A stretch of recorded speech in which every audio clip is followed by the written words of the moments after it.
Welcome to a Foxy Tech Tips tutorial on stopping the Apple Watch Ultra 2 from listening to your environment.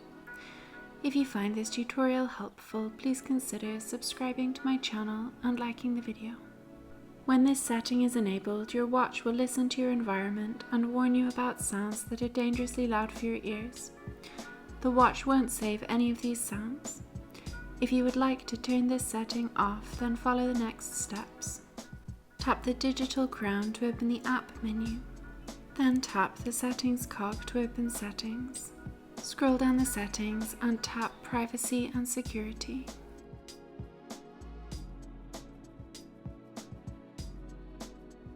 Then scroll down the privacy and security settings and tap microphone. Tap the toggle to the right of measure sounds to enable or disable the setting. When the toggle is green, the watch will listen and measure the sounds, and when grey, it will not. And that draws an end to this tutorial.